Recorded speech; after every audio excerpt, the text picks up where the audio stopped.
देखिए, जैसा मैंने कहा कि मेरी एप्लीकेशन ये थी कि मेरे अगेंस्ट में जो इन्वेस्टिगेशन और जो एफआईआर है उसको क्वैश किया जाए, वो राहत मुझे दी है। ऑलरेडी क्योंकि अभी तो केवल एक केस डिसाइड हुआ है, मानहानि का केस अभी डिसाइड होना बाकी है, टेलीफोन टैपिंग का केस होना डिसाइड होना बाकी है। मैंने पहले भी कहा था और फिर कहूँगा कि इन दोनों में भी इसी तरह से न्याय होगा।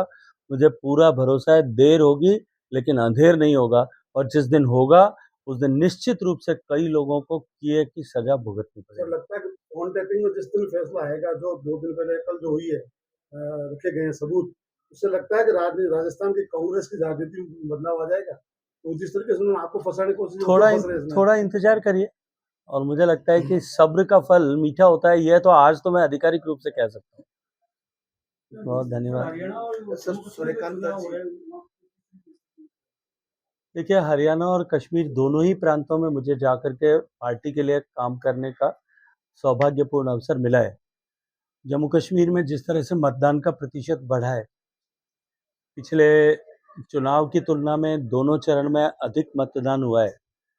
मैं ज़िम्मेदारी के साथ में एक बात कह सकता हूँ कि प्रदेश की जनता, जम्मू कश्मीर की जनता, माननीय मोदी जी की सरकार ने जो 370 की धारा, जो आतंकवाद की जननी थी वहाँ, जो जड़ थी आतंकवाद को पोषित करने वाली रूट थी, उसको समाप्त किया है। जनता उसको लेकर के बहुत उत्साहित है। जिस प्रदेश में जो है सिंगल डिजिट में मतदान होता था आतंकवादियों की धमकियों के चलते हुए, उस प्रदेश में इस बम्पर मतदान इस बात का द्योतक है कि प्रदेश इस विषय के साथ में जुड़ करके लोकतंत्र की जड़ को मजबूत करने के लिए काम कर रहा है। जहाँ तक हरियाणा का प्रश्न है, तमाम तरह की भ्रांतियां फैलाई गई, लेकिन विपक्ष की सिरफुटअव्वल हम सब के सामने है। उनके यहाँ किस तरह से उनके यहाँ घमासान मचा है। पिछले 10 साल में भारतीय जनता पार्टी की डबल इंजन की सरकार ने हरियाणा में जिस तरह से शुचिता, पवित्रता के साथ में शासन दिया है, हरियाणा की जनता उसके साथ है और मुझे पूरा भरोसा है कि जिस तरह से देश की जनता ने तीसरी बार लगातार प्रचंड बहुमत के साथ में एनडीए को सरकार बनाने का सौभाग्यपूर्ण अवसर दिया, हरियाणा में भी वही इतिहास दोहराया जाएगा। अब अभी हाल ही में ब्राज़ील दौरा करके आए, क्या कुछ परिस्थितियाँ देख कर रहे हैं? देखिए, G20 की अध्यक्षता जब पिछले वर्ष भारत के पास में थी, तब भारत ने टूरिज्म सेक्टर के लिए गोवा में tourism ministers of G20 countries जो बैठक हुई थी, उस बैठक में सस्टेनेबिलिटी ऑफ टूरिज्म, टूरिज्म का सातत्य बना रहे, उसको लेकर के पर्यावरण अनुकूल टूरिज्म किस तरह से हो, इसको लेकर के पूरे विश्व के सामने एक दृष्टि माननीय प्रधानमंत्री जी के मिशन लाइफ के अनुरूप रखी थी। अभी क्योंकि ब्राज़ील के पास अध्यक्ष था और ब्राज़ील में टूरिज्म मिनिस्टर्स की समिट थी और उस मिनिस्टर लेवल समिट में भारत के द्वारा रखे गए विषय, प्रारंभ किए गए विषय सस्टेनेबिलिटी और इको टूरिज्म को और आगे बढ़ाने के लिए G20 देशों ने और उस बैठक में उपस्थित लगभग 22 और अन्य देश और वैश्विक संगठनों के सभी नेतृत्वकर्ताओं ने एक राय, एक सहमति होकर के इस विषय को और आगे बढ़ाने का संकल्प व्यक्त किया। इंतजार कर रहे हैं, आपकी यहाँ पे भी सरकार है, केंद्र में सरकार है, तो क्या लिक्विडिटी का प्रोसेस अपना के उनके लिए कोई राहत देने का काम देखिए, होगा? निश्चित रूप से उसकी प्रक्रिया चालू है।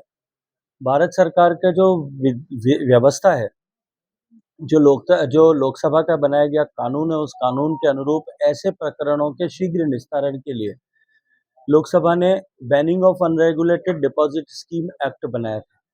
2019 में जब ये एक्ट पारित हुआ था, उसके बाद में इसमें ये व्यवस्था की गई थी कि इस तरह के केसेस में जो है जांच का अधिकार सीबीआई को दिया गया था और साथ में ये व्यवस्था की गई थी कि जांच के दौरान ही आरोपी या आरोपियों से संपत्ति जब्त करके और निवेशकर्ताओं को लौटाई जाने की व्यवस्था हो।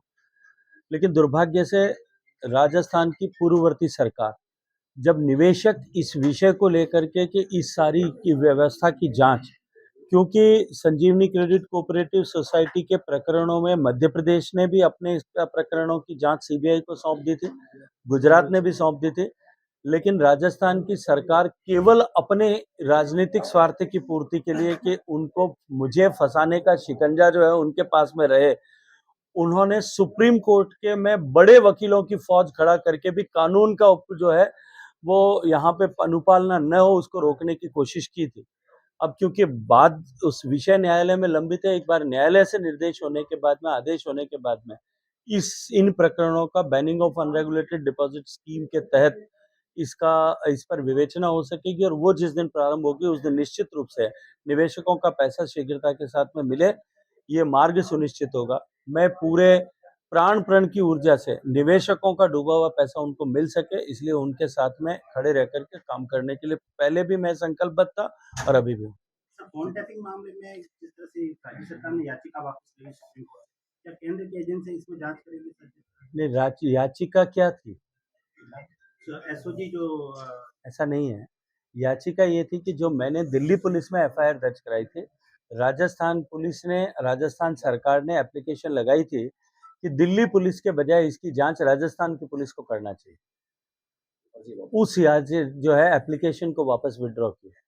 अगर आप ये वीडियो YouTube पर देख रहे हैं तो हमारे चैनल को सब्सक्राइब करें और बेल आइकन को दबाना ना भूलें। अगर आप Facebook पर ये वीडियो देख रहे हैं तो हमारे पेज को लाइक करें।